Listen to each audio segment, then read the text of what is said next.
Think about the person that you care about the most, that you would do anything for. Think about that person. That's the person that I want you to envision right now.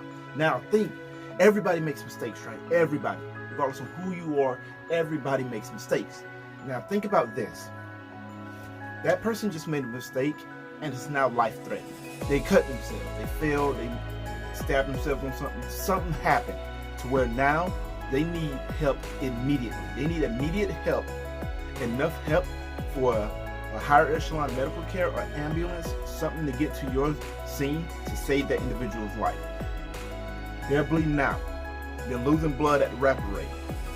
I don't know, their breathing could have stopped. Something that happened that's life-threatening. What are you going to do now? That's the question I want you to put in your head, and that's the question that we're going to go through this video and we're going to answer.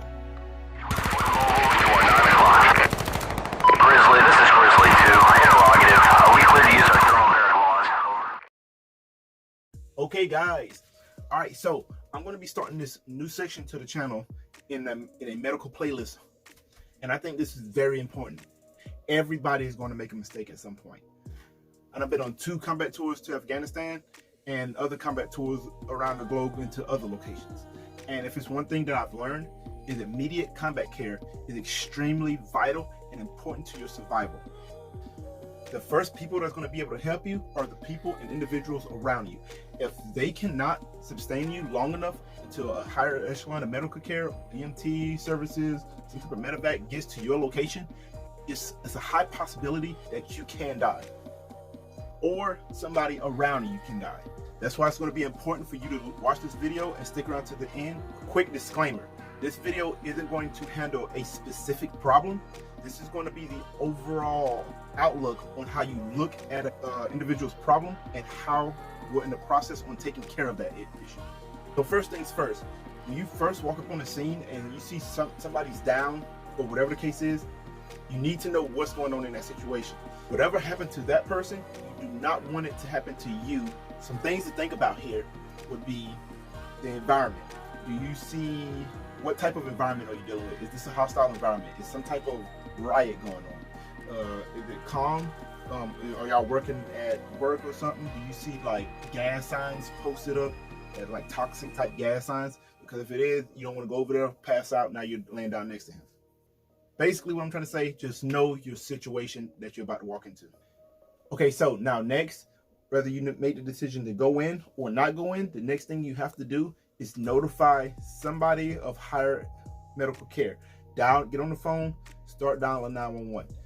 That could be in the form of you going ahead and pick up your phone and doing that, putting it on speaker while you're operating, or just delegating somebody else to go make the phone call for you. Now, after that call's been made, you can go ahead and do what you need to do to start trying to assess this body and seeing what's going on so you can go ahead and fix this individual.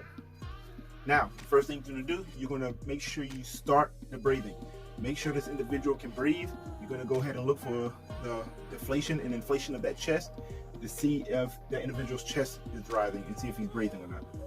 If you have an AED nearby, hey, you can try to go ahead and use that. If you know CPR, CPR works well, as well as going ahead and clearing that airway. Clearing the airway is going to be the key here. Just getting the individual breathing is what you're going to want to do. So next up is going to be stop that bleeding. Now, based on the severity of the bleeding, you may have to do bleeding first. The situation is going to dictate, but ultimately you're going to take care of the breathing first, and then checking on this individual's actual injuries if they have those. An average person can tolerate about 14% of their blood being lost, but after about 40% blood loss, that's when that person is going to die. Now, without getting too detailed, if you're looking for arterial bleeding, if you see arterial bleeding, this is where this individual needs a tourniquet. Assuming this bleeding is going on some type of limb, like your arm or legs. You can go ahead and apply a tourniquet, which I'm going to make future videos on. And based on if it's on the body or your neck or some place like that, you may need some type of hemostatic agent, something like quick clot gauze. So right here, you want to go ahead and protect that wound. Once you got that wound protected, you want to go ahead and clean it up, make sure you clean it up, keep dirt from getting in there. That way it's going to prevent infection. Make sure you're going back through, reassessing everything you did. Make sure this individual is not bleeding again, things of that nature, because you don't want one injury you had to go completely bad. Okay, so treating for shock. Now, I always thought shock was fake until I actually had to experience this myself. Long story short, I got stabbed in the hand and was losing like a lot of blood, got rushed to the emergency room. And I just remember being really irritable, especially when I got there, because honestly I thought I was going to die. But I remember being really irritable. I don't know exactly how irritable I was, but I know it was enough that the nurse got mad at me and gave me some type of narcotic and like put me up under. So like one of the symptoms of shock is going to be aggression. That person's probably going to be a little bit irritable, assuming that they're awake. But other signs that you can tell that they're probably in shock is going to be a fast but weak pulse. Also, in this stage, once you done went through, they're breathing good, the blood is inside their body, everything's all good, everything's all patched up nice, and you just kind of like just waiting, chilling out. Make sure you put that individual in some type of recovery position. You typically want to set their lower limbs, their legs, and elevate them like a chair or something, and that way it's going to keep all that blood inside the core of the body. Yeah, so these are just some basic life-saving steps that's going to help you out in the long run. Me personally, I always keep some type of tourniquet on me. This is like kind of one of the newer tourniquets. They have these advanced tourniquets now, but I don't have those. Like I got these work fine.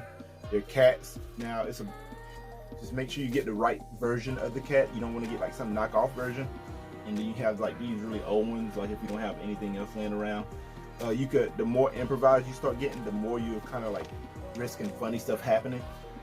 Hey, so if you thought the video was interesting and you want to keep up with more that I'm going to be producing, I'm going to be doing more medical videos, more Second Amendment videos, gun videos, things of that nature. I'm going to be making all that. So go ahead and subscribe to the channel, leave a like, drop a comment, and I've been J Mavros 1, and I'm out.